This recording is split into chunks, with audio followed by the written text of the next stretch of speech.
Uh, Baik, hari ini tanggal 6 bulan Juni tahun 2021 kita akan beribadah sekolah minggu secara online, secara Zoom. Adik-adik, kita akan belajar firman Tuhan juga, nanti ada aktivitas juga ya, adik-adik ya. Baik, kita akan mulai dengan berdoa terlebih dahulu. Kakak minta Kokonaki untuk pimpin doa ya. Baik, adik-adik, kita dengarkan Kokonaki untuk doa memulai ibadah kita. Adik-adik, mari kita bersatu di dalam doa. Tuhan Yesus, sebentar lagi kami akan memulai ibadah kami pada hari ini. Tolong mengerti kami, supaya kami bisa memulainya dengan baik, dan bisa mengakhirinya dengan baik. Dalam nama Tuhan Yesus, kami berdoa. Amin. Baiklah adik-adik, kita akan memulai dengan sebuah pujian. Kakak sudah rekam pujiannya. Kita bernyanyi bersama-sama ya. Oke ya, kita coba mulai untuk memulai pujiannya terlebih dahulu.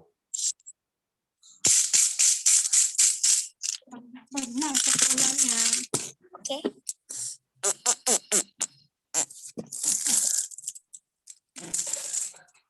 Mari kita menyanyikan satu pujian. Selamat pagi, Bapak.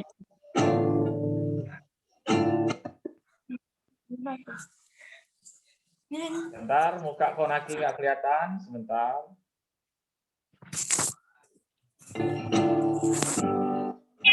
Oke, baik adik, kita akan nyanyikan sebuah lagu dulu ya.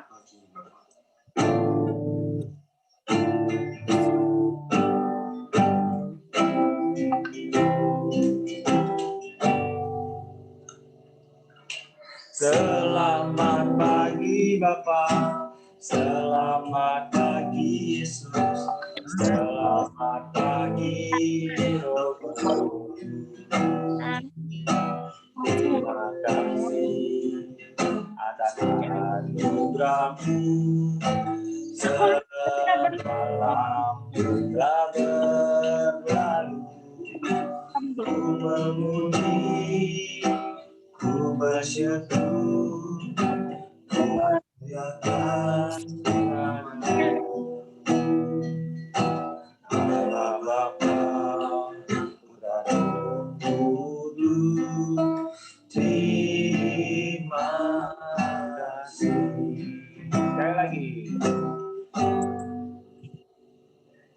Selamat pagi Bapak, selamat pagi Yesus, selamat pagi Roh Kudus. Terima kasih atas anugerah-Mu, semalam telah berlalu. Ku memuji, ku bersyukur, ku muliakan nama-Mu. Allah Bapa, Putra Roh Kudus, terima kasih. Allah Bapa, Putra Roh Kudus, terima kasih.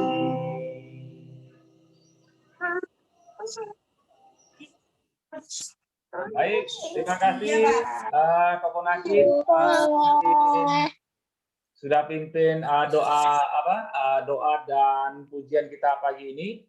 Adik-adik, kita akan masuk firman Tuhan. Kakak sudah siapkan materinya. Adik-adik bisa lihat di layar adik-adik ya sekarang ya.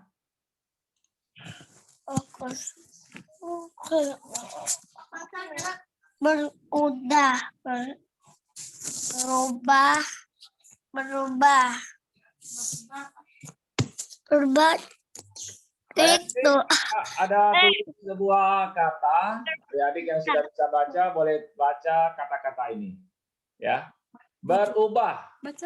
Berubah ya. Coba ada yang bisa mengucapkannya? Berubah. Berubah itu seperti apa ya? Seperti sesuatu yang lama menjadi baru ya. Misalnya baju lama menjadi baju baru, berubah ya. Atau apa? Es batu menjadi air, berubah. Nah, ya dari hitam menjadi putih, berubah. Nah, itu yang kalau berubah tuh seperti itu maksudnya, Adik ya. Ya, kita lihat yang kita akan kasih contoh seperti apa, ya. Kita lihat. Nah, pernah lihat ini kupu-kupu? Pernah lihat kupu-kupu adik-adik? Mungkin di taman atau di kebun atau di hiasan rumah atau di ya tempat-tempat lainnya. Nah, kalau kita lihat kupu-kupu seperti ini. Cantik nggak adik-adik kupu-kupu ini? Cantik nggak? Cantik nggak adik-adik kupu-kupunya? Cantik. Cantik ya kupu-kupunya, berwarna-warni adik-adik ya. Waduh, senang sekali. Kalau kita lihat kupu-kupu senang sekali ya. Kita ingin mengejarnya, ingin membelai-belai kupu-kupu itu karena sangat cantik, manis sekali adik-adik ya. Suka. Wah, baik ini anak laki-laki maupun anak perempuan pasti suka nih dengan kupu-kupu kalau seperti ini ya. Gambar kupu-kupunya ya, adik-adik. Nah, seperti ini adik-adik ya. Cantik sekali ya kalau dilihat dari dekat, kupu-kupunya seperti ini hasilnya ya. Sangat cantik sekali adik-adik ya. Wow. Wah, ya cantik banget kupu-kupu ini ya. Dan kupu-kupu itu banyak sekali jenisnya di seluruh dunia, nggak tahu deh. Ya mungkin di Indonesia, mungkin di negara lain kupu-kupunya beraneka ragam dan warna bentuknya juga cantik-cantik adik-adik ya. Kita lihat. Nah, tahu nggak adik-adik? Sebelum menjadi kupu-kupu, asalnya tuh dari apa? Sebelum jadi kupu-kupu, asal kupu-kupu itu apa? Ulat. Nah, ya. Jadi Ulat. jadi kupu-kupu, dia itu adalah ulat. Nih, ulat nih. Mau pegang nggak ulatnya? Mau pegang ulat ini? Mau? Mau pegang ulatnya? Tidak. Ih, jijik ya. Kadang-kadang kalau lihat ulat ya, takut ya. Jadi awalnya kupu-kupu itu ini ulat ini seperti ini. Ini anak mungkin ulatnya masih kecil lah ya ulatnya ya sedang. Nah, apalagi ini? Mau pegang ulat? Ulat. Wah ya. Ulatnya kaktus. Kalau ketemu ulat yang seperti ini, Virus corona. virus corona ya. Jadi kalau ketemu ulat seperti ini kita pasti agak geli ya. Mau pegang? Enggak, ya kan? Nah, seperti itu ya. Nah, ya mungkin ada ulat-ulat lainnya yang bentuk ulatnya lebih aneh lagi ya, lebih aneh lagi ya macam-macam. Jadi adik-adik, kupu-kupu itu sebelum dia menjadi kupu-kupu asal muasalnya adalah nah, ini kita lihat seperti ini prosesnya. Jadi ulat tadi, ulat yang jalannya lambat, ya jalannya lambat sekali, yang berbulu ya adik-adik ya, dia berubah menjadi kepompong. Nah, kepompong mungkin butuh berhari-hari, berminggu-minggu, berbulan-bulan, dia di dalam kepompongnya ulat itu, lalu lama-lama dia berubah menjadi ini dia, menjadi kupu-kupu. Cantik nggak setelah jadi kupu-kupu? Setelah menjadi kupu-kupu, cantik sekali adik-adik ya. Tidak ada yang mengira bahwa ulat yang awalnya seperti ini, ulat yang seperti ini awalnya, ulatnya yang ya kalau bisa bilang menakutkan ya, mungkin jelek ya, nggak enak dilihat ulatnya ini setelah menjadi kepompong dia berubah menjadi seekor kupu-kupu yang cantik, seperti ini ya. Akhirnya ulatnya pun menjadi kupu-kupu seperti ini. Ini perubahan yang kakak maksudkan tadi. Ya, jadi ulat yang tadi jadinya awalnya ulat berubah akhirnya menjadi seekor kupu-kupu yang indah seperti ini adik-adik. Nah, adik-adik lihat. Mungkin di sekolah adik-adik sudah pernah belajar atau adik-adik pernah mendengar dan melihat seperti inilah proses terjadinya atau menjadinya seekor kupu-kupu. Adik-adik yang indah itu awalnya tadi seperti tadi. Nah, baiklah. Kita adik-adik kita akan masuk firman Tuhan, adik-adik ya. Murid Tuhan Yesus. Kakak akan lebih fokus ke nama orang ini. Siapa nama orang ini? Tahu? Bisa baca? Petrus, adik-adik ya. Kakak lebih fokus ke Petrus ini, adik-adik ya. Jadi Petrus ini adalah murid Tuhan Yesus yang pekerjaan awalnya adalah seorang nelayan. Kalau nelayan mungkin kalau zaman sekarang dia tinggalnya di kampung, ya dia tidak sekolah, tidak pandai, ya dia itu Petrus zaman dahulu ya.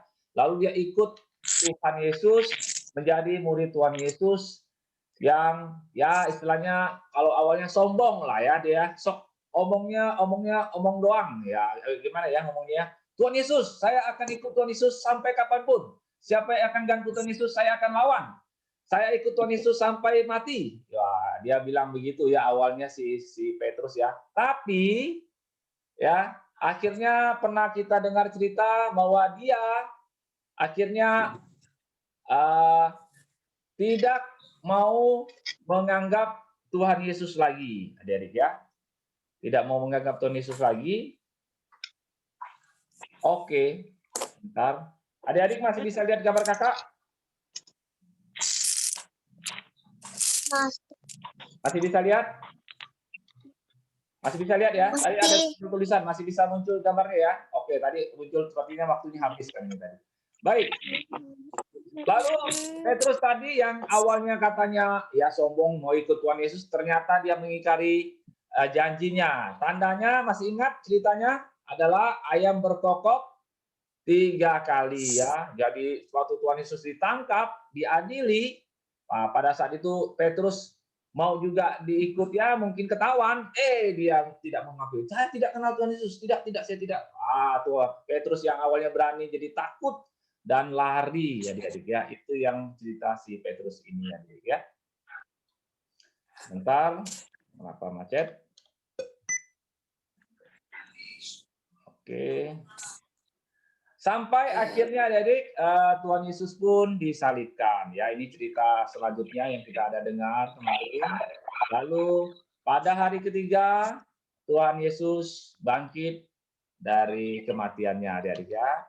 Dan akhirnya Tuhan Yesus pun naik ke surga adik-adik. Nah, seperti itu adik ya. Nah, pada saat sebelum Tuhan Yesus naik ke surga adik-adik, Tuhan Yesus berjanji. Nah, ya. Berjanji apa?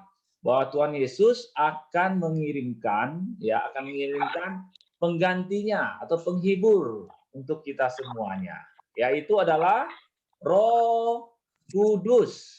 Nah ya, nanti setelah Tuhan Yesus berangkat ke surga, dia bilang nanti akan saya kirimkan pengganti saya, penghibur, yaitu adalah Roh Kudus, adik-adik. Apa pekerjaannya? Kita cari tahu, adik-adik ya. Nah, lalu kita kembali ke Pak Petrus lagi. Bagaimana dengan Pak Petrus dan teman-temannya? Kita fokus ke Pak Petrus. Petrus, adik-adik, setelah Tuhan Yesus naik ke surga, ya sudah tidak ada guru lagi, gurunya sudah tidak ada lagi. Petrus kembali ke pekerjaan lamanya. Menjadi apa, adik? Pekerjaan lamanya? Ada yang bisa jawab? Nelayan. Ya, dulu dia kerja nelayan, kembali menjadi nelayan, adik-adik ya, Dan adik-adik yang di bagian bawah, zaman dahulu kala, waktu itu siapa yang ikut Tuhan Yesus, siapa yang mengaku-ngakui murid Tuhan Yesus akan ditangkap, ya, akan ditangkap oleh Romawi ya, atau prajurit Romawi atau yang berkuasa pada saat itu ya. Jadi Petrus sangat takut apabila ada yang menangkapnya. Jadi dia bersembunyi, ya tidak mau orang lihat dia. Ya kalau dia jalan mungkin tutup wajahnya, mungkin tutup pakai topi. Kalau dulu nggak ada topi, mungkin tutup pakai kain ya. Jadi jangan sampai ketahuan, bahaya. Kalau ada yang melihat kita, nanti kita ditangkap. Ya, itu waktu itu Petrus yang setelah Tuhan Yesus naik ke surga takut dia, adik ya. Nah, sampai adik-adik, sampai akhirnya turunlah Roh Kudus yang Tuhan janjikan. Adik-adik ya, mungkin minggu lalu kalian sudah mendengarkan cerita ini, yaitu disebutkan hari Pantekosta. Turunlah Roh Kudus kepada murid-murid Tuhan Yesus, ya, mengingat kepada diri-dirinya murid Tuhan Yesus. Salah satunya Petrus, adik-adik ya. Apa yang terjadi? Apa yang terjadi? Ya, kita lihat apa yang terjadi setelah Petrus mendapatkan Roh Kudus. Seperti itu ya. Petrus pun adik-adik berubah. Ya, Petrus pun berubah. Petrus yang awalnya takut, lalu dia berdiri. Dia di depan banyak orang. Ya, awalnya kan sembunyi-sembunyi Petrus. Jangan sampai orang lihat kita. Sembunyi. Ya. Tapi setelah Petrus mendapatkan Roh Kudus, berubah dia. Dia berdiri, ya, berdiri di depan banyak orang dan menjadi berani. Ya, berani berbicara di depan banyak orang. Di Alkitab mencatatkan ribuan orang. Orangnya banyak sekali pada saat itu, ya, adik-adik ya. Jadi banyak sekali. Lalu Petrus pun berani, menjadi berani. Oh, dia tidak takut lagi. Dia tidak takut ditangkap. Nah, ternyata Roh Kudus yang ada di dalam Petrus sudah mengubah Petrus yang dulunya takut menjadi berani, adik-adik ya. Dia berbicara di depan ribuan orang, adik-adik ya. Berbicara apa? Ya, dia memberitakan Tuhan Yesus kepada semua orang, ya, menceritakan bahwa Tuhan Yesuslah yang diutus oleh Tuhan untuk menyelamatkan semua orang yang berdosa. Jadi pada saat itu Petrus yang dulunya takut, sekarang jadi berani, ya, adik-adik ya. Dia berkhotbah. Nah, kalau zaman sekarang istilahnya berkhotbah di depan banyak orang, ya.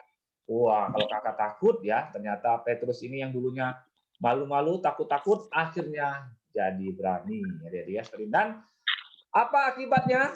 Nah, ya, akibatnya banyak orang yang mendengarkan khotbah dari Pak Petrus tadi pun bertobat. Bertobat ya, dan dibaptis. Nah, di Alkitab mencatat kira-kira ada berapa nih? Berapa? Bisa baca? Berapa orang? 3.000. Yang 3.000. Ada 3.000 ya. Kalau 3.000 itu banyak nggak adik-adik ya? 3.000 itu kalau lihat manusia nggak ketahuan. Kalau Dev ada di 3.000 orang nggak kelihatan Devnya di mana, ya. Kalau Ginwin ada di 3.000 orang nggak kelihatan Ginwinnya, ya. Kalau Alex ada di situ nggak kelihatan. Toko Naki pun yang tinggi pun nggak kelihatan kalau 3.000 orang. Saking ramenya, ya, saking banyaknya, ya. Jadi Petrus yang dulunya takut akhirnya dipakai oleh Tuhan, ya, karena ada bantuan dari Roh Kudus tadi, berani, ya, berubah, berani berkhotbah, berbicara dan akhirnya 3.000 orang pun bertobat, jadi ya, seperti ini. Nah, adik-adik, itu semua bukan karena kehebatan Pak Petrus. Pak Petrus kan enggak sekolah tinggi, Pak Petrus kan orang nelayan. Kira-kira ya maaf lah ya, mungkin tidak begitu pandai lah ya, karena Pak Petrus kan mungkin hanya seorang nelayan. Nah, tetapi karena adanya Roh Kudus dalam diri Pak Petrus, dia pun menjadi berani dan menjadi bisa. Nah, seperti itu adik-adik ya.